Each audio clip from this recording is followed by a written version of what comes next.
This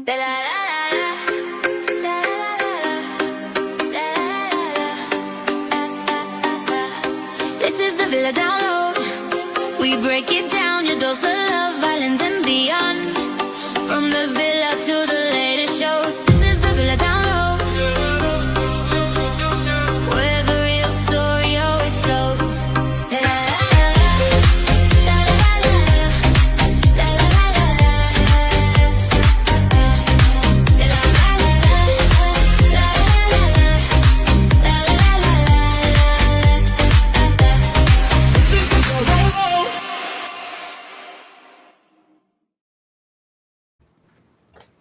Hello, everyone, and welcome back to our live reality TV interview series. Tonight, we are diving into Fox's competition series, The Snake, a social strategy game where alliances form fast, deceptions gets rewarded, and one player slithers to the top. If you've been streaming along on Hulu, you already know this show is a masterclass in gameplay, mind games, and big personalities. And you are not lying, Danielle, with that. And speaking of big personalities, our guest tonight is the man who nearly took the whole thing. He's a former college football player, Golden Gloves boxer, and runner-up of The Snake, known for playing honestly first strategy in a game built on lies. Yes, and he calls it ebb and flow like a snake, and it carried him to the finale. From early showmance whispers, which were hysterical, to pressure cooker challenges and shifting alliances, he stayed composed, competitive, and let's be real, compelling TV. Please welcome Brett Covalt, everybody, the athlete who brought the heart, the discipline, and the strategy to The Snake on Fox. So come on, let's catch up. And if you need to catch up on it, catch up on Hulu and watch it there. So Brett, we're so excited to have you. Thank you. What's going on? I appreciate you two having me. Saturday night, kind of low key, so forgive me. I lost my voice the other night, so I sound a little off. That's why. But I'm just chilling, drinking some lemonade. And excited for all of your questions. Good. Hopefully you lost your voice over something good. Friday night. Yeah. Good. I did. Awesome. So speaking of it being Friday night, you know how Kimberly and I like to do it when we go live every evening. We have to have a drinking game. So here is tonight's drinking game. So take a sip when Brett mentions honesty or being real, or someone says alliance or betrayal, which will probably happen a lot, or Fox or Hulu gets name dropped. So you already have to take 4 sips already. All right, and take 2 sips when Kaylee or Nina get brought up. Showmance flashbacks. I can't even talk. The pastor comes up in a conversation, and Kimberly and Dani sass each other on air, which it's good to get my that's definitely gonna happen. Yeah, I'd be on the floor. Yes. And lastly, there's more because it's Friday night. Finish your drink when Brett reveals something that never aired on TV. He admits a moment he regrets. Or Dani and Kimberly laugh so hard they have to pause, which that happens every time as well. Or Brett surprises you by saying he would do another reality TV show. So let's see what happens, everyone. But yeah. Every time we say a word, feel free to take a shot. Awesome. Awesome. Cheers to a good weekend, everyone. What about this bonus rule? How about snake emoji in the chat? Flip a snake emoji in the chat, then everybody drinks. Yeah, love it. Love it. I popped my CBD gummies tonight, so I'm good.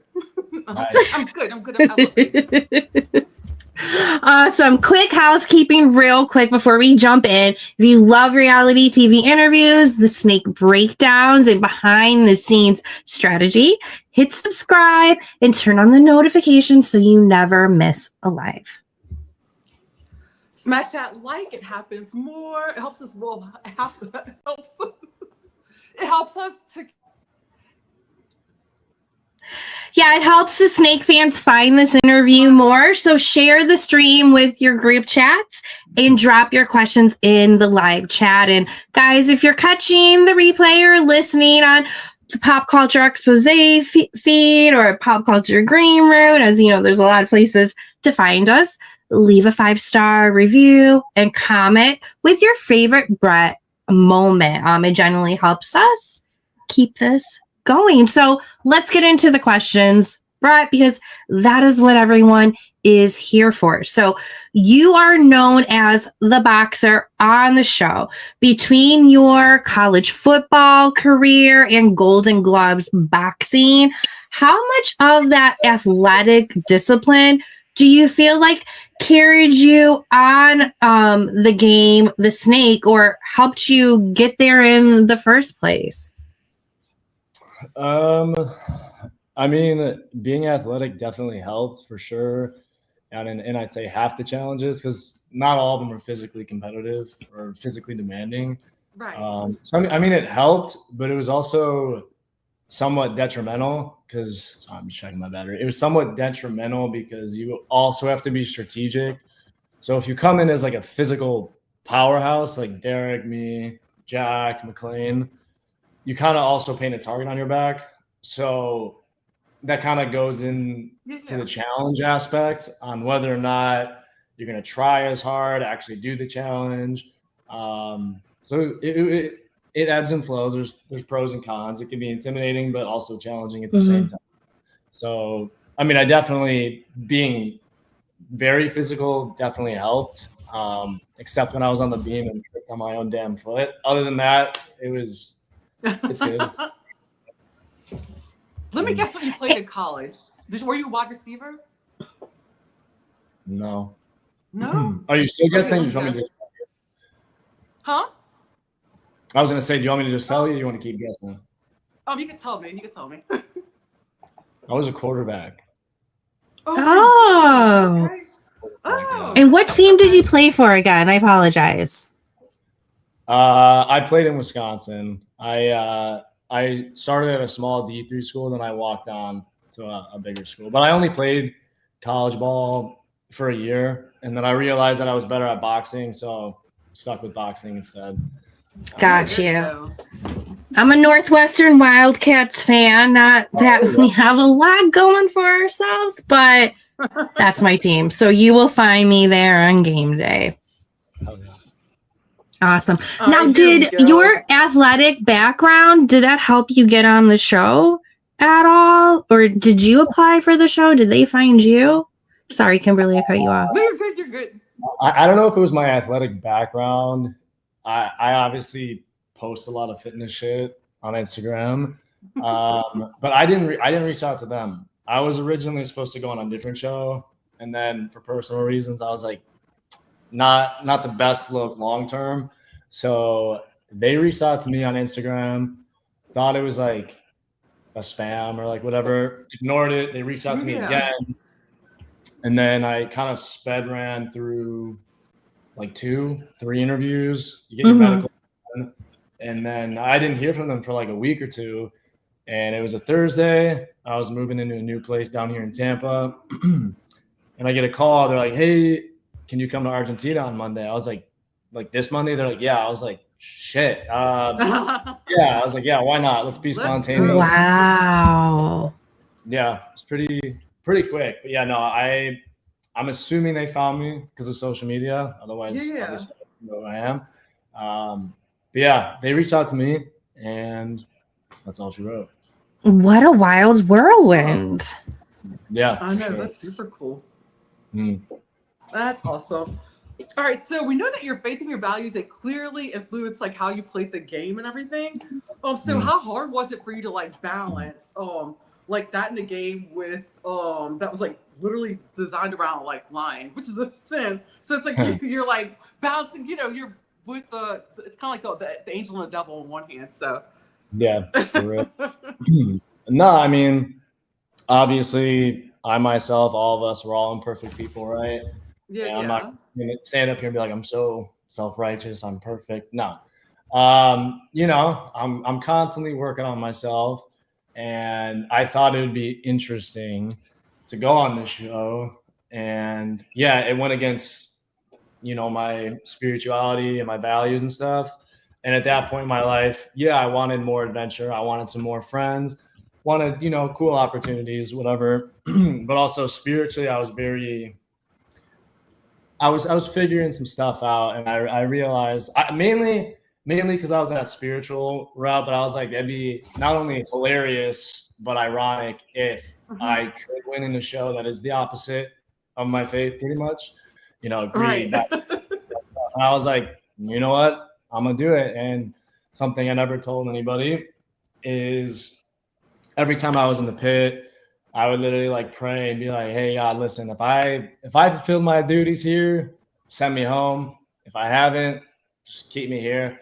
I know, because when you strategize, sometimes due to certain alliances, or you want to like make it look like it's not as obvious if we are in an alliance with like secret packs. You would say, hey, you're going to be in the pit tonight, but I talked to the head snake. You're going to be good. So there were 2-3 times I was in the pit, and I remember the producers would ask me, like, hey, are you nervous? And I was like, I'm chilling, because I formed amazing relationships with I'd say the majority of everybody. Right. So I was like, if I have to have faith in my friends, I have to have faith in God. So then I just kept climbing the ladder. So you knew what you were doing, Brett. You were like, God's got me. I'm fine. I got this. Yeah, for real. Hey, look. Hey, we're all sinners here. He forgives. He forgives. Speaking of non-sinners, how shocked were you to see a pastor? Just as shocked as I was to see an OnlyFans model. So yes, Alyssa. You think it's the damn Hunger Games, and I'm like, all right, I'm ready to fight whoever. Because I initially thought that Frank was the bounty hunter because he was wearing like a freaking cloak, and I was like, yeah. I see his makeup though, so I was like, but yeah, it was interesting. I think Jacob could attest to this, like, because this is before we know anybody, right? And you're in the Twilight Zone, and I remember looking at him, and I was like, I don't know, because normally only like in Catholicism you wear that, so I was like, we'll get along, and we kind of gave each other like a respectful head nod, and then me and the shows, the what do they call it? We're the trauma bond. I'd say I'll call them the downfall 6 because pretty much all of them left. That's fired, but yeah, it was interesting for sure. It made my brain think a little bit. Yeah, such a wild, probably one of the most wild group of reality stars 100%. that I've ever seen prior to the old school real world days. Really wild group looking back at it now. But Brett, you said that your gameplay was like an ebb and flow, like a snake. So walk us through what that meant for you in practice of the game. I mean, I think shout out to Catherine here. She said it best in the final episode. She thought that I should have won because I was the most adaptable. I would agree with that in the least cockiest way. I would agree with that. Going in, I was like, I'm going to be as honest as possible, but I know for a fact, I said to myself, I'm not going to tell a single lie here. I'm not going to manipulate anybody. But I'm also not a dumbass. I'm not naive. I have wisdom and discernment. I have a background in, like, I can think. So being able to ebb and flow, it's different because the challenges dictate how the snake's going to go, and you don't know who's going to win. And it's literally anyone's game. And I mean, Jordan's one of my best friends on the show. I didn't think she was ever going to win. So Jordan, if you're watching this, I love you. But I was also proud. Like, I remember when she beat me in the Kaufman thing, she won. I was like, damn, like, hell yeah, like, I'm proud of you. Like, that's really, really good. So you have to, that's where the relationship aspect came in. I know I'm personable. I know I can get along with a homeless man or a CEO or a stranded man on an island. Like, I know I can talk to anybody. But I also know I'm extremely competitive. So it was very interesting. And my strategy for the first, I knew I wasn't going to leave early. I knew I was going to be there until like the final race. Like, I had a really strong feeling. And I'm not just anybody's intellect or skill. thing I just kind of knew. But yeah, you really have to be a chameleon in the fact of like knowing to choose your battles, going deep into that, like whether you want to win, if winning's actually going to benefit you, or paint a target on your back. So I don't want to say I didn't really not try in challenges, because I did give it my all in all of them. But sometimes I would take the foot off the gas a little bit due to strategic. Because like half the challenges, the only challenge that I know that I genuinely lost with all that I tried was the crane one, because I slipped. And Derek and I love Derek, good dude. That was awesome. I think that was the most eventful, because there was this huge build up. We go last. Yeah. All this stuff. But anyways, to get to the premise of the question, because I can ramble on. But yeah, it was difficult. It was difficult. But yeah, you just have to really observe. Catherine felt very passionate still when we interviewed her a couple weeks back that it should have been you, if not her bestie girl. So she was very passionate about that. And it would make sense why, sometimes you kind of have to throw it a little bit. If you watch Big Brother or The Challenge or The Traitors as well, you have to know you can't always look like you're going to be the one that's going to rake house with all the competition, because that's a huge target. Well, but I actually still participated in the challenges. Mm-hmm. So I remember I went on Reddit. That was a mistake early on.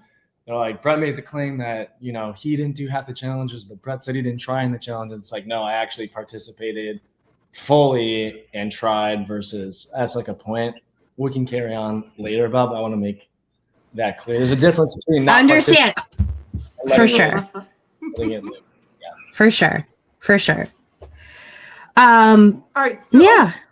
So your big strategy, it was honestly, it was a game of deception. So how did you think that would work? Or why did you think that would work? Honesty is the best policy. But no, everyone for the most part no matter how close you are with people. Like I knew Jack, Devontae, I knew we weren't gonna lie to each other in McLean. Right. But I also know at the end of the day, which we all acknowledge to each other, that we're gonna have to go up against each other. Mm-hmm. That being said, lies tend to either eat people alive or tear groups apart. So if I can stay true to myself and watch everybody else, I'm not gonna say everybody, but certain groups and certain individuals tell a lie. If you literally just sit back, I'd say 90% of the reason why I wasn't seeing the first few episodes was literally because other people will probably say, I was observing too, I was strategizing. Yeah, bullshit. Sorry. I was actually observing people.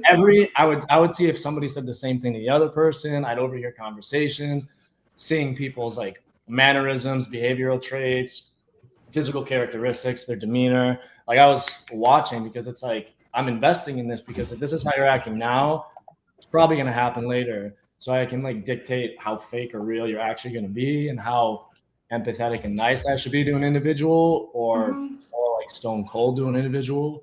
So yeah, that's my answer. You see, you fascinated me, because watching you and the way that you operated and that you think, you remind me of an operator. And I mean that because, my best of friends are Navy SEALs, and they're operators. So they operate, and it's like the way that your thinking pattern and everything, it's like it's just watching you maneuver. It just reminded me so much of how they are and what they do. And then you just saying like how you watch and observe and all these things and stuff. I'm like, oh my gosh, she reminds me so much of them. That's funny. No, sorry, Jack just texted me. That's why I'm just texting him back right now. No, that's funny. I appreciate that. And for everybody watching the drinking rules, talking about next shows, I'll answer that question right now. I would love to be on Special Forces. I would love to be on that or the challenge, but Special Forces would be sick. I know you have to be kind of like up there to be on that, but that's what you never know. Let's make it happen, Brett. Let's make it happen. I know Challenge first. Challenge first. I was wearing a challenge shirt earlier today, actually. And then we'll get you on Special Forces. Let's make it happen. Manifest that shit. What? Yes. Um, but early on, Brett, speaking of your friend Jack, there was showmances. The three of you guys got together and said, hey, maybe you would play that card if it made sense. So there was a showman's vibe a little bit with Kaylee, which I think not necessarily on your end per se, okay, of course. And then obviously she was crushed by Nina getting picked instead. So walk us through that whole moment of you're entering a show, like you're surrounded by great guys that you can vibe with. You guys are understandably talking like, hey, we can go the showman's route because that is a playing competition TV, a play that you could take. So just walk us through that whole showman's, just how it played out. Again, it wasn't a lot on your end, of course, but. All right, let's talk about this. So, yeah, so the trauma bomb, I fucking hate when people called it that. I was like, why you, whatever. So we show up to the dinner table. It's kind of like a little story here. I'll make a long story short. Show up to the dinner table, and a variety of some people at that table came up to me and were like, Kaylee wouldn't shut the hell up about you, you and I think someone else. And I was like, fantastic, whatever. So until I established, because I went into the house in a relationship, and I was like, all right, I gotta let them know at some point, but until then, I'm gonna like not talk to them for my own like protection in a sense. Yeah. So yeah, she comes up to me, she's like, you're hot. And I literally just like straight up ignored her, and she called me like but no, I'm not gonna bash you. I respect her profession, all that. Yeah. We did have genuine conversations, but from a competitive aspect and just like a moral aspect, I kind of avoided her like the damn plague. So some conversations, they really wanted me to they kind of forced it. And I was like, hell no, I'm not doing that. Hell no. And then there was a part where myself, Devontae, and her converged at the kitchen counter. And, the producers are like, so Kaylee's for a chat. I was like, damn it. I was like, yeah, sure. Where do you want to go? She's like, I'm like, oh, no. I'm like, Devontae, get your ass with me. So Devontae's lit rolling himself. They only show the conversation was like 2 minutes. It was like half an hour. Devontae was literally lit rolling for a half an hour. He was just like, damn, what the hell? So we're sitting there, and I'm trying to be respectful. I know I could use all these, flirting, whatever, to my advantage, but not who I am. So I sat down, and she's like facing me, and I'm just like facing like 10 cameras. And she's making all these sexual innuendos, like, yeah, this and that. I'm just like, for sure. And it takes a lot for me to get feel awkward. I was like, my parents called me. They're like, I know you. Your face was beet red. No one else is gonna know that, but you felt so awkward, didn't you? I was like, yeah, I did. So funny. It was hysterical to me because you were like, she is not picking up what I'm throwing out. Like, you were not interested. You think after the 14th time she hit on me and I denied it, she'd stop. But no, and then I was gonna tell her about my situation, but then I was like, wait, I just made bros with these guys. I have to congregate with them and be honest, so it builds our relationship. So that's when I was like, hey, listen, I'm not gonna flirt with this chick, but I'll talk to her enough because she's making her rounds all the time. She definitely ain't gonna keep her mouth shut. I'll keep her in the pocket, but I'm loyal to you guys, and then whatever. And then Mina and we developed actually a really strong connection. She started isolating herself a lot, and I would try my best to go up to individuals and be like, hey, human to human, how's it going? You good emotionally, mentally? You squared away? All right, good. Mina, we bonded over holistic health, eating. That's cool. A bunch of cool shit like that. And I was gonna choose her and McLean over Kaylee, but I knew that Kaylee thought I was gonna save her entirely. I don't know where she got that confidence from, but it was crazy. It's daddy. I'm like, you're wild between that. But yeah, it was interesting and awkward. Outside of the show, nothing but respect. wishing nothing but Yeah. on the show. It ain't Love Island. All right. It would have been cool to see on like in physical challenges, but shot herself in the foot. It is what it is. So Yeah, no, she is beautiful and sweet, and I appreciate the good TV that she gave with that awkwardness. So thank you to her. Was it awkward entering the show, though, in a relationship? And was that a whirlwind of a conversation because it happened so quick, too? I got on the show. Well, I signed for the show. Yeah, it wasn't really weird.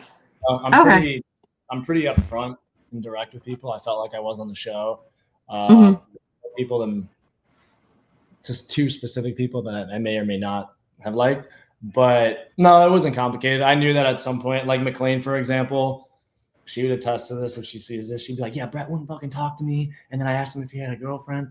And then she was like, oh, yeah. So like some girls were getting mad that I wasn't talking to them. McLean was very mad. She thought I was being an asshole. But no, I was like, hey, listen, heart to heart. And then once we had that conversation, we were like brother and sister. And yeah, we were homies the entire show. So good. It wasn't that weird. Good. Yeah. Oh boy. So some people came in hot and they were saying that you gave off douche vibes. Like, how did you feel about that? And how were you able to prove them wrong that you weren't a douche? Going into this, I wasn't gonna be like, yeah, I'm the best looking guy. I didn't give a shit about that stuff. I knew everyone's gonna be pretty. I knew everyone's gonna be smart. Because I said it was a game about strategy, so it's like I don't even give a shit about looks, like whatever. It's a pretty common theme when you meet me. Everyone just assumes I'm a stereotypical like meathead douchebag. So it wasn't anything I'm new to. Not you too, but I knew that by being my authentic self, I get the same reaction I do every damn day in my life. Oh my gosh, you're not like I thought you were. Yeah, it's because I actually have empathy and I actually am cool as shit. So yeah, let's talk. So going in, I knew they were going to do that. I knew they were for half the season. I was probably going to be portrayed a certain way, and that's okay. I mean, you sign for it, you accept whatever happens, and then I knew as it went along, I'm like, they're going to have to showcase like if I'm smart or not. Like yeah. Are by being just like a juggernaut physical specimen. That's not how that works because you have to have 50-50. So yeah, going in, I assumed that, but then again, everybody was assuming so many false things about everybody. And that was just the whole part of this big, fun, psychological operation. So yeah, it didn't really bother me either. Yeah, I thought the show did a good job at showing different sides of everyone as well. Yes, did they lean into maybe certain sides a little bit more? Of course, as every show does, but I do feel like we were able to see other sides, and that douche vibe went that innuendo went out the door really quick though. Really quick, it went out the door. I wouldn't know. As viewers, if that's what you thought, then I appreciate that. But I didn't think it. I'm saying they put it out there right away, but you could clearly tell soon into the show that was not the case. Yeah. The comment that came out of their mouth that was not who you are. You could tell early on that was not the case. But it was a little bit awkward with you and the pastor, kind of from the jump. Why do you think that was? Okay. So apologize. I can't think of his name right now. Cannot think of his name. I so apologize. I'll say Pastor Jacob. I am going to be honest about everything I say. I got to uphold that end of who I am. So I'll answer this two ways like I do every time someone asks me stuff. Personal answer, personal feelings, and competitive feelings, specifically on the show. Personally, do we have different beliefs in certain things? Yeah, that's okay. Still love him. Do I wish him nothing but happiness and blessings for his wife and daughter and future kids? 100%. Would we hang out? Negative 100%. If he ever needed me for something, would I be there? 100%. Would I casually hang out with him? No. On the show,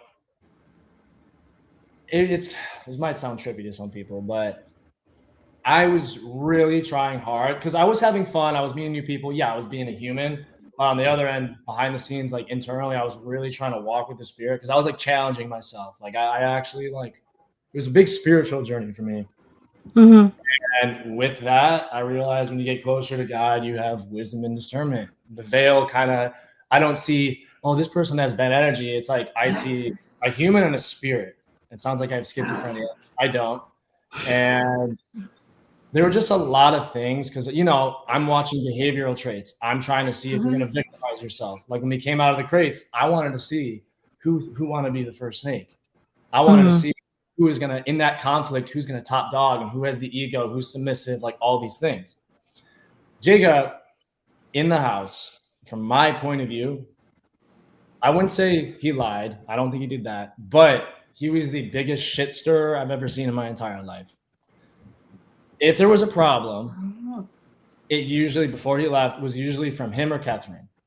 But Catherine, her problems came from the actual strategizing in the game.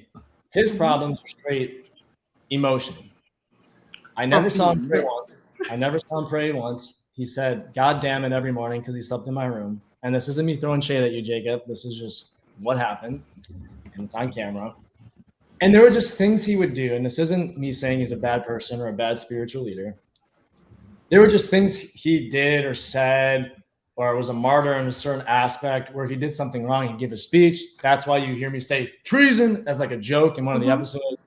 That was probably the nicest way of me saying you're a fucking bullshitter, pardon my language, because again, I preach taking things with a grain of salt. It was like I can smell bullshit from a mile away. I know in your heart you're a good guy, but here, I'm sorry, I see right through you, bro. And the one thing that pissed me off about him, and I handled it one-on-one with him, so I can say it now because I didn't go to social media and bash him. He did that. Hello, Jacob, who's in the chat right now. But no, again, from a competitive point of view, I think that his heart was in the good place, but emotionally, I don't think he could take it, whether it's because of his integrity or him trying to be holy or spiritual. That's fine. And it is hard because you want the money for certain reasons, you know. For sure. I know why he wanted it, and I fully support that, you know. Yeah, and for his family and everything too. And I had conversations with him about like, you know, diet, other things. Because every conversation that I had with him, I knew in my heart was sincere and genuine. And I did want to help him. But I knew at the end of the day, I didn't want him there. And I never directly went for him. And him and I had an agreement that we would always be honest and upfront with each other. I was cool with Jacob. I was cool with you, Jacob, up until you thought you were telling everybody I was gunning for you, and you were telling everybody that you wanted me out without even telling me. And I was aware of it the whole time. The second thing was you tried to have my best friends turn on me, and it was extremely naive of you to do that. And I learned a lot because to me, you were emotionally compromised and you wanted your weakness, unfortunately, was you wanted people to like you and see you a certain way. So rather than having to say anything to you, I let you basically run yourself into the ground, and emotionally you felt the pressure and sacrificed yourself. So I know his heart was in a good place. He's very smart, but emotionally, that was his biggest compromise. And yeah, it was cool to see him come back out of the crate too. I did not expect that. And I just didn't, sorry, Jacob, I just didn't trust you. Do I think things would have been differently if we were on the same side? I believe that 70% of that, it would have gone differently, but I still think eventually, because naturally in a competitive, isolated environment, your natural behavior traits come out. So I think that would have bit you in the ass later on as well. But I think our friendship would have blossomed in a more positive way than immediately being at a standoff. Is what I'll say. Yeah, that makes sense. And I can't imagine in the situation with his profession and his beliefs and being on that show, like that is a weird dynamic to get used to, and it puts you out of your comfort zone. So totally understand that. But you could tell that other cast members kind of felt the same way as well, which hence the buildup that he probably felt, which led to that epic moment of his departure as well. But yeah, so nice when everyone came back. Definitely nice. So as an OG, what was it like when the new contestants walked in? Like, did you feel like it just like shifted up the whole foundation and like was like, oh shit? Like what were you thinking? What was in the head of yours? I want to say this. I don't know if it's breaking a contract. In the mic room, you can see other photos of people. So we knew that there was going to be new people, but it's also a reality show, and we all know on every show they always add new people. So it wasn't shaking anything up. I just remember the first time Christine came, they told us to relax. They were giving us wine, and I get on this freaking dragon onesie to have a good time. And they're like, all right, everybody in the court. Was like, yeah, go put that on. That's super cute. I was like, all right, whatever. And then we get called out to the courtyard. I'm in a damn onesie. And I look like a buffoon. I look like an idiot. A comfy one, though. Who doesn't love a good onesie? It was cool. Shook up the game, you know. Christine, do you just want me to answer what was it like, or do you want me to talk about it? I would say what it was like. Mm-hmm. We'll definitely get into some of them, like, you know, walking tampon and all, but just overall, what was the vibe when somebody new came in? All right, it got a little dark here. I'm charging my laptop. All right, let me put my flashlight on. It was that's better. It was so sinister, dear good Lord. It was interesting. You know, it was kind of expected, but I stuck to my plan, sat back, observed people. Christine, personally, you know, I think she could attest to this. There were a couple times where we had some heart-to-hearts. Her biggest weakness, I don't think she was thick-skinned enough. Mm-hmm. She did not take my advice that I gave her. I said, hey, listen, because she was crying, had a heart-to-heart with her in the workout area. Gave her a hug. I was like, listen, the best thing you could do right now is just to be honest, and you need to connect with more people. You're just connecting with Cody, and John doesn't trust you. I'll be your friend, but just take my advice, please. And she didn't. She let her emotions get the best of her. But I do know, incredibly smart, athletic, has a lot going for her. Only thing that pissed me off about her, she's telling me she's competitive. She said some weird shit before in the cockroach challenge where we were filming, and they didn't put it in, but they give you like a pre-interview. Like cockroach challenge. Oh, I know, right? Yeah, McLean and Jacob that crushed one that. got me. Yeah. No, she just said some weird shit to me. I wouldn't say it was weird, but like provocative. And we get in the crates, whatever, and she said, get me out like 17 times, like 5 times. And we get out and the cameras are off. And this is because they didn't put the individual ones on. They had cameras for everybody. Mm-hmm. And she was chill. She was kind of freaking out. I was getting cockroaches out of her hair, saying like, good job, like whatever. Cameras turn on. Yeah, I wanted to stay in there, but Brett said he kept wanting to get out. So I'm like, oh hell no. I'm not making this up. I had so much respect for her. So much. And then she said that. I'm like, no, DF, you did not. No, you didn't. Because I ain't your friend anymore. Yeah, and don't flip like that on camera. I made it very clear to everyone, every new person, I will be loyal, honest, and upfront with you. If I hear anything bad, I'll let you know. If you are dishonest with me or attack my character in any way, I will make sure as shit you leave the house. And a couple of people did that, and they all left the house, the people who did do that. But Christine... True story. Christine misjudged me a little bit, but I felt bad after the voice box thing because, again, I'm very competitive. I've lived in different parts of the world. I've been in very stressful situations, is what I'll say. So mentally, emotionally, I know I'm extremely capable. There's probably things anybody can say to me that I haven't said to myself. So it's all good. It's like a little whatever. I saw her. Did I think she was acting a lot? 100%. But I do understand authentic tears. If I'm going to have a heart-to-heart with her, I'm going to do what I do and have that conversation one-on-one and not in front of people because that's just a respect thing and it's no one else's damn business. So I went up to her and, I actually reached out to her after the show, apologized, wished her nothing but the best, and we're good. I mean, whether she likes me or hates me, doesn't matter. Still wishing her nothing but goodness. A lot of people had mixed feelings about her. That's their own opinions. But, I liked her up until she did that. I was going to keep her at arm's length. Yeah. And, I know competitors when I see one.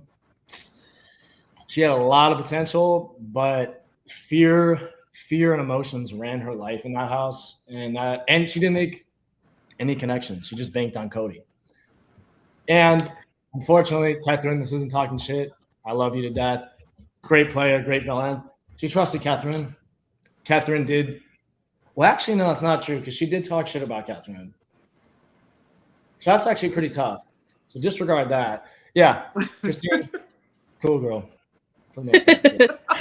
Speaking of Catherine, though, who is, I feel like, the best villain of the summer. She's one of my favorite villains in a long time, in the best of ways. But let's talk alliances, Brett. So when Catherine betrayed you by not picking your alliance, what went through your head? Because you guys, Mac and her, like, you guys were like kind of tight, and she made it seem like it was just her and you boys. So what went through your head? I didn't trust anybody 100%. Some were like 99, some were like 30. I'm very it was weird. My percentages with trusting people are very like analytical. I don't know. If that's great word. I hear you. But Catherine always made me breakfast. We did a thing where we'd slap each other in the face with tortillas. They didn't put that in there. That would have been so funny. I'm not going to say me and the boys were naive enough to think that Catherine is tantalizing elsewhere. Jack, maybe a little bit, was a bit naive. Love you, Jack. Yeah, it was a bit disheartening. Once the hot tub snake room altercation happened, there was a point in time where I stood up and I talked and they didn't show it. But people were talking about dishonesty or disrespect or something. And that's when I got mad at Jacob because he was patronizing people about being honest and how he's not the victim, which he was right. But I was like trying to call him out for some shit. But then I realized, I was like, wait a second. First of all, I should not be emotionally reacting to this. I'm going to shut the hell up because I just heard Catherine lie. So I'm going to stop talking. I don't care if I look like an idiot. I just literally stopped talking in the middle of my sentence and sat down. And that's when I knew I 100% didn't trust Jacob, but I 1,000% didn't trust Catherine. Now, but I also know she promised a lot of people she'd save her. And the boys and her, we were coalescing for a long time. We were absolutely, and Catherine knew that. It's like, I don't want to say she was like Amanda, where Amanda would just go where the snake is. But Catherine was smart. Unfortunately, Catherine, your downfall, unfortunately, is that you played your cards way too soon. That's it. Other than that, yeah, true. I like Catherine a lot. Super dope. She's goofy as shit. Crazy good at painting for some reason, which is right.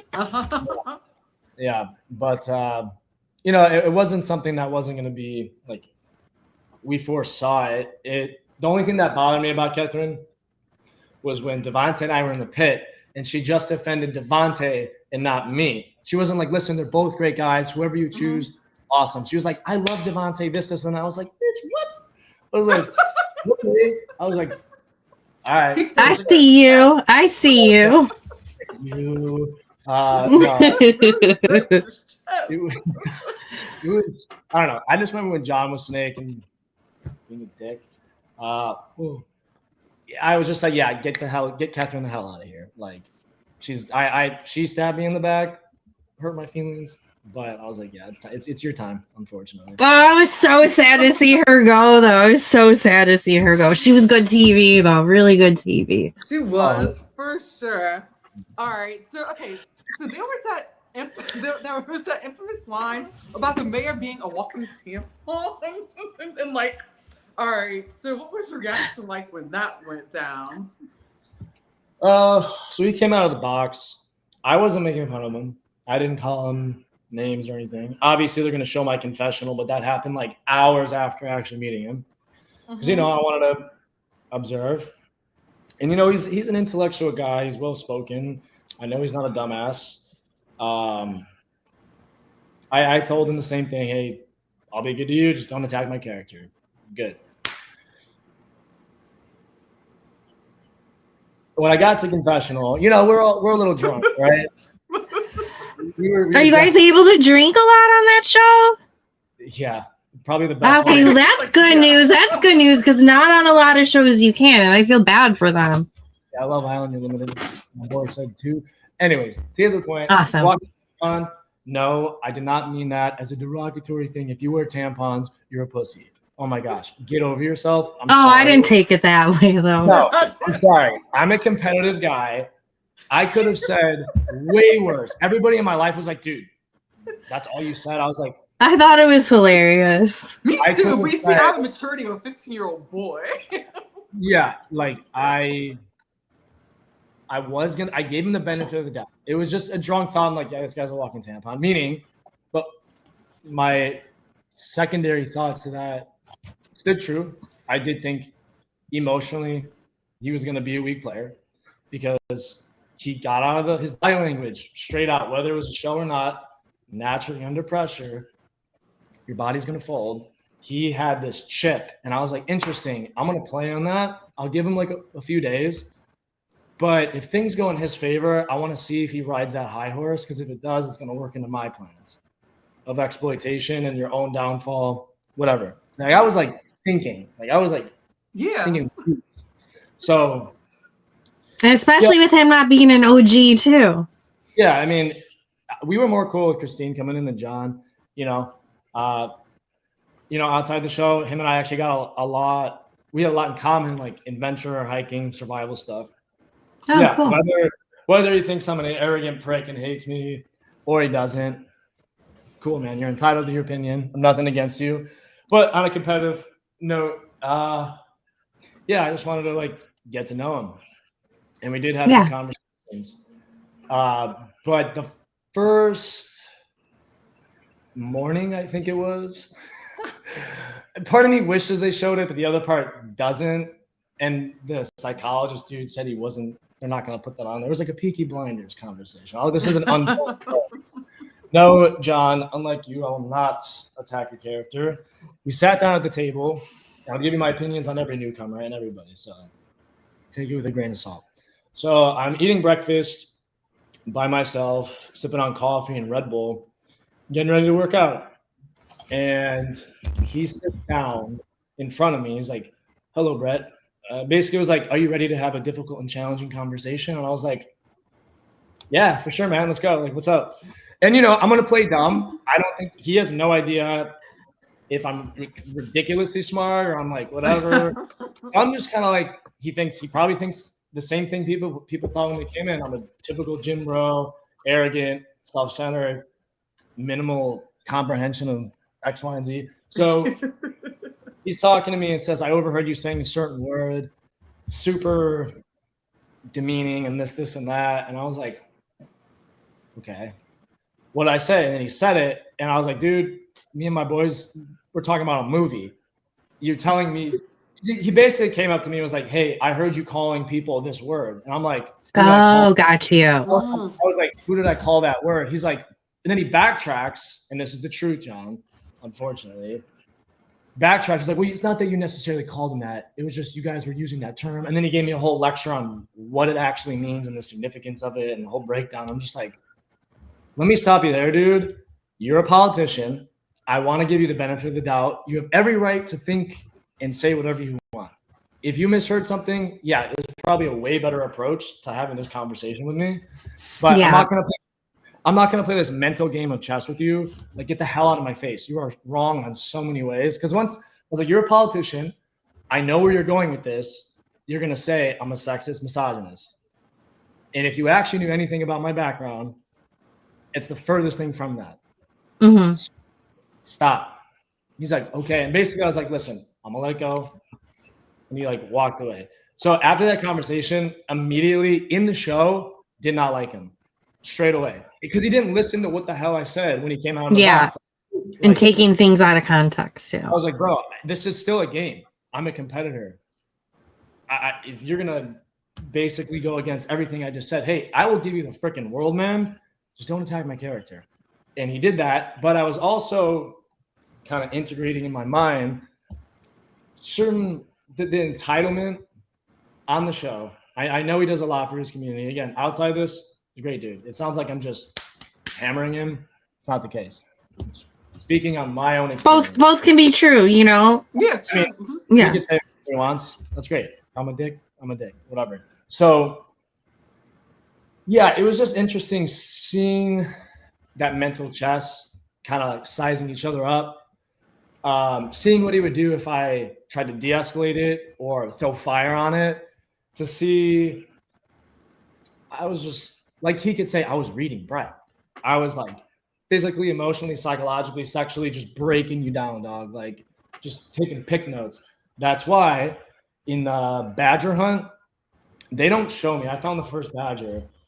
Oh. And they're like, who do you want to choose? And they just show me saying Mayor John. That's not what happened. I get it. I was like, the only reason why I am choosing this person, whoever had it, I would do this, is because you have the advantage. They cut that out. So I choose John. And right now, going off of the two visual representations in the conversation we had, I had a thought. I had a hypothesis in a sense. I was like, all right, actually, I'm going to play this game because I knew he had the advantage. Mm-hmm. So I was like, Mayor John. And Jim Jeffers he said something about, does it feel like it's a personal attack? And I was like, no. And he's like, yes, it was. And I was like, all right, he's emotionally invested in the game. Let's see. If I lose, I want to see who votes me out. And you see in the show, he's like, get Brett out, get Brett out, get Brett out. So I was like, shit, I was right. So Alyssa's like, you hurt my friend, so I'm going to vote you out. He's like, see ya. And I was just like, all right, for sure.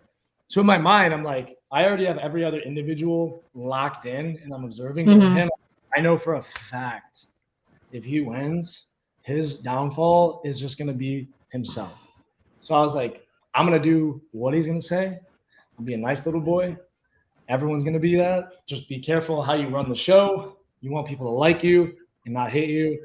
So he kind of buried his own grave. But it would have been interesting to see.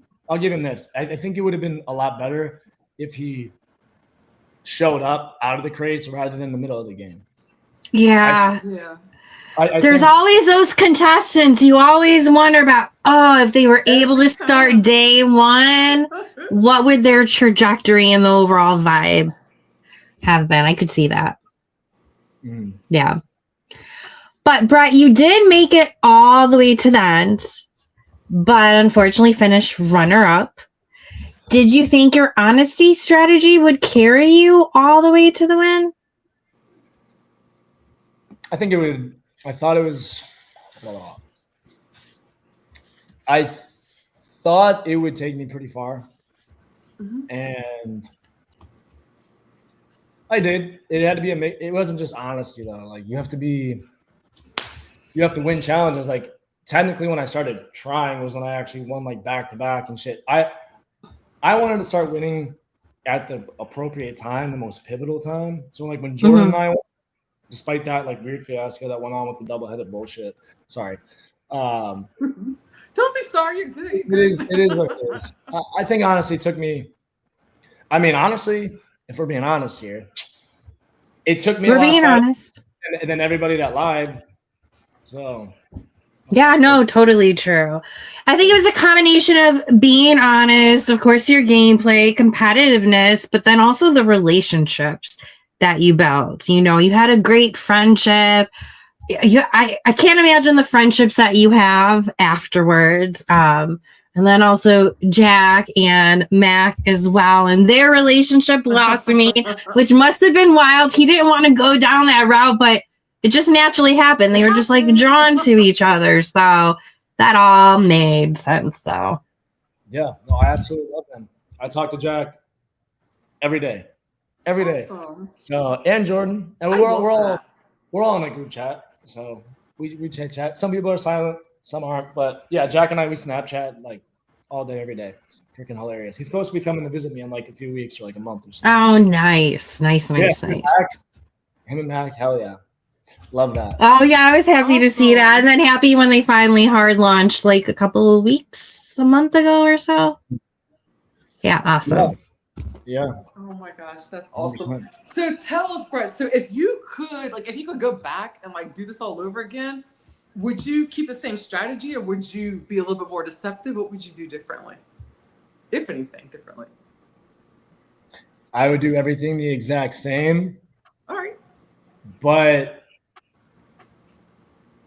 I think I'd be more like relentless in my speech and the choosing of that ceremony, because I was being very patient and very kind.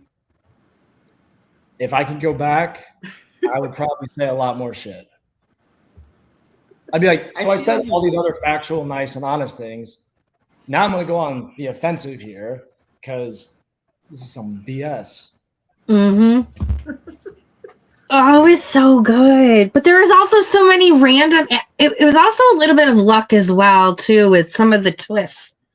Yeah, I feel bad. That was thrown in it. But I would have loved to see a more fired up during that speech, though, too. It would have been nice to see that. I would have popped some popcorn. They showed about like 80% of it. I'm not complaining about it. And the speeches were like, we didn't have time to prep for that shit. That was like... Oh, I'm sure. Like, hey, that was just like on the fly. I just remember praying. I was like, God, please help me to articulate, be knowledgeable, and not look like an idiot. Make myself look like an idiot. And then I remember Did you black out? I don't mind public speaking. I've done it. Okay. I just wasn't sure if it was like a surreal moment because you're at the end, you know. It was. It didn't even hit me until I had to give a speech. And I remember once I got to the part, I had to like rewatch it like 3 times because I don't even remember saying half of it. Once I started coming with like receipts saying, hey, John, you're because I knew that I had to play on his emotions and relate to him. So I was like, hey, you came in here saying you're an honest politician, that you were different, that you're a competitor. You go off statistics, you go off gameplay, strategization. And that's when I blanked out. And then I was like, shit, like I was actually going off, not to embellish it. I was like, he didn't do this. He didn't do that. He didn't do that. And then the TV actually backed me up. So I was like, oh, that unfolded beautifully. So yeah, blacked out a little bit. But at the end, I just remember everyone, I like stopped and it was like 20 or 30 seconds of just silence. And everyone's just like, holy shit. And Jack's like, you got him, man. And no, it was interesting, but it is what it is. Oh, it was so good. But what has life been, Brett, since The Snake has aired? Pretty much the same. I mean, yeah. If I go on runs, on average, like 1 to 2 people will be like, "Oh, The Snake," or "Yo, Brett," whatever. Not that I'm I'm like a negative Z-list celebrity, but no, like it's people recognize you. Like, we went out like last weekend, and a handful of people came up to me and were like, "You had a good speech," or this, and that. I was like, "I don't even know you, but thank you." Like, so it's cool, not for the fame aspect. I don't give a shit about that. It was more so the appreciation. Like the viewers actually felt engaged and had an internal conflict with how the show turned out or who got voted off. Like, and they asked me questions. And to me, I give respect to the production for putting it together, but like the cast, maybe we could have like swapped some people up. But other than that, it's cool like how people get so invested. I remember on Reddit, they're like, is Jack visiting Mac? And it was a video of Mac's. Oh my God. Oh, that's funny. What the hell? Yeah, I'm like, how the hell did you? Yeah. Good thing you weren't on a Bravo show, because Bravo people can investigate like no other. my They will find goodness. every skeleton. Like, thank goodness none of you guys are on a Bravo show. But has everyone been kind to you? I know to some other castmates they haven't been. My way. It's okay. Hey. Wiener dog. I'll show him in a second. I'm so sorry. Please repeat that. You're good. Has everyone been kind to you afterwards, social media wise? Because I know to some people like Catherine and others, they've been a little cruel. I haven't gotten death threats or anything like that. I've had some people say they can beat my ass, and I've actually sent them the location of my gym.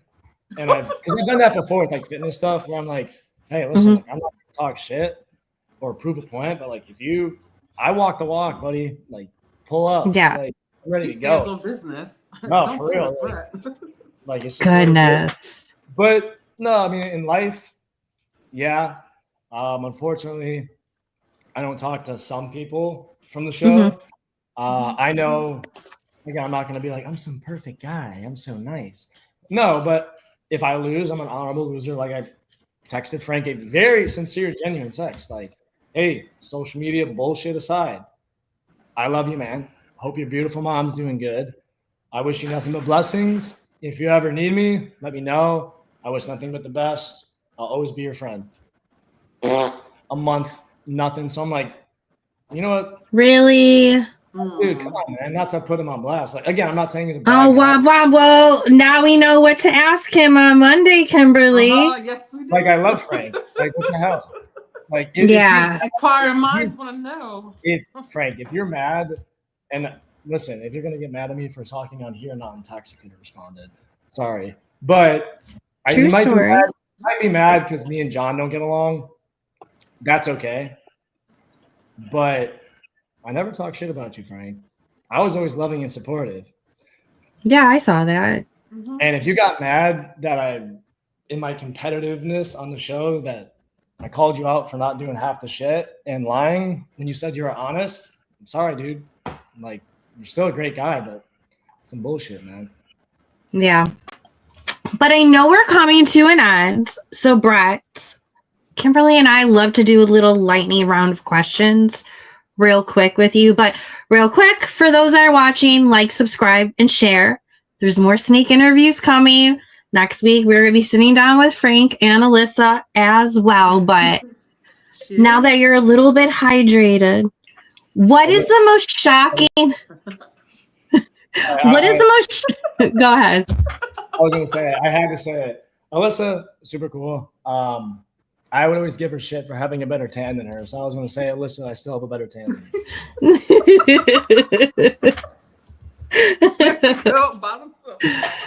Cheers to a good tan, guys. Yeah. What was the most shocking moment you witnessed in the game? Most shocking? Mhm. It's been a minute. I got to think. So sorry for the dramatic pause.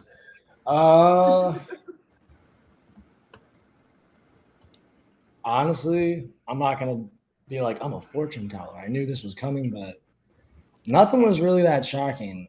Maybe Catherine defending Devontae, but I know that Catherine doesn't think ill of me. And she communicates and is upfront, which I respect that. So I won't blast her because I don't have anything bad to say about her. Mm-hmm. So honestly, nothing really shocked me that much. Okay, wait. I thought the finale, I'm not complaining how it was, how it ended, whatever. I thought it was going to be more like not just physical, but intellectual. And like, I thought they were going to make it like huge. It wasn't. I guess that was the most shocking thing. Or I think everybody can attest to this. We all thought that we were going to have more like challenges by the river or like doing some rope challenges. Oh. Well, who knows for season 2? Uh-oh, did we lose him? We shall see. But while we wait to see if we do get Brett back or not, which is perfectly okay, note that next week, Kimberly and we get to interview Frank.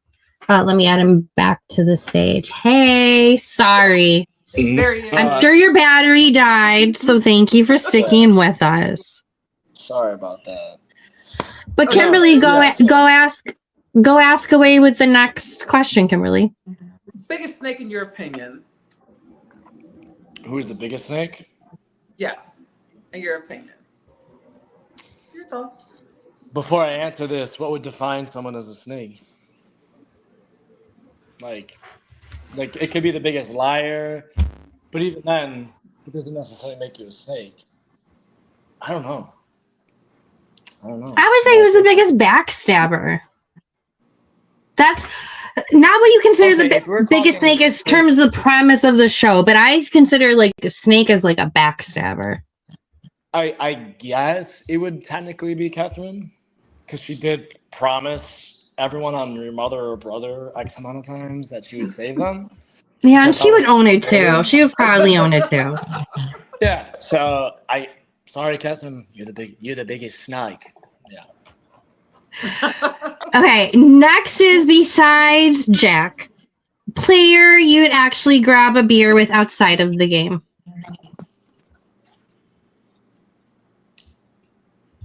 Well, obviously Jack. Jack, Devontae, Catherine, Jordan, Derek, pretty much everyone. Oh, that's awesome. I don't really hold resentment. Like, if you want to get a drink, go for it. Yeah, I'm down. Yeah. I hear you. I know that's not very drama, but it's the truth. No, the answer is what the answer is. We appreciate the honesty. Yep, your answer is your answer. There's no right or wrong answer. So, who played the most honest game besides you? I think a lot of people were honest for the most part. I know Jacob would say he was honest. I'm pretty sure Mac was honest. Jordan, if you're watching this, you were honest for the most part, but you're also a bit naive. I'm sorry. Love you, but I don't know. Jack was somewhat honest.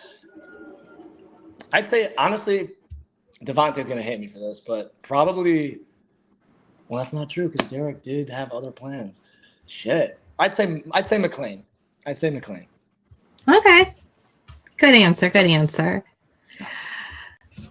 Lastly, well, the question I was going to ask you, you already answered. It was, would you do another reality show? And if so, which one? So I'm going to switch it up. What was the other reality show you're supposed to be on? Are you able to say that?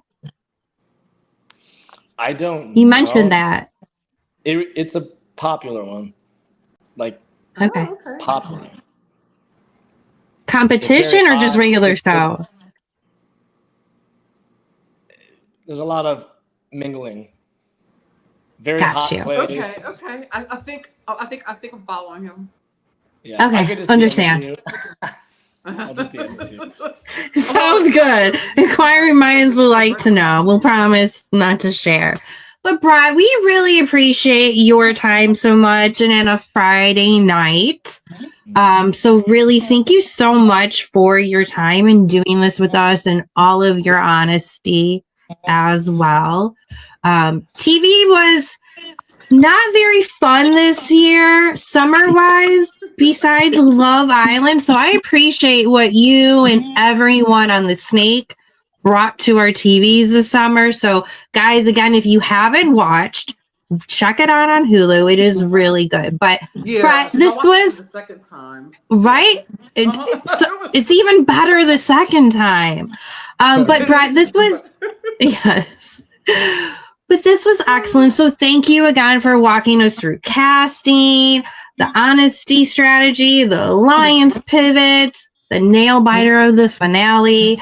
You lived a social deduction game on national TV and kept your core intact. So much respect to you. No, I appreciate you guys having me on. This was kick ass. You know, you guys are killing it, and hopefully we can see each other again. That'd be for super sure. cool. Thank you. Yeah. And before we go, can you drop your handles for us? Like, let us know where everybody can follow you, like Instagram, TikTok, everywhere else. Instagram, TikTok, all that stuff. It's just my name, just Brett Covalt, no space. Check it out. Subscribe. And we'll make sure to have it in the description as well. But yes, definitely subscribe. And hopefully there is a lot more ahead for Brett. Again, next, let's get him on the challenge. Because they like to bring in people from all sorts of different shows. Yeah. And you are definitely challenge worthy. You have challenge DNA through you, Brett. So, and then we'll get you on special forces. So let's make it happen. One step closer to fighting Jake Paul. Just kidding. We're gonna do it. Oh, I'm for that. Look, I already have. I'm for that. Take him down, please. I got a weapon in my back pocket already. That'd be I'm so gonna message sick. Brett right after this because I got somebody right in his backyard. I've got this already connected. Awesome. Well, everyone, have a good night. Follow Brett. Make sure to hit that like and have a great weekend, everyone. Take care, guys. Awesome. Bye-bye. Thank you. Bye, guys.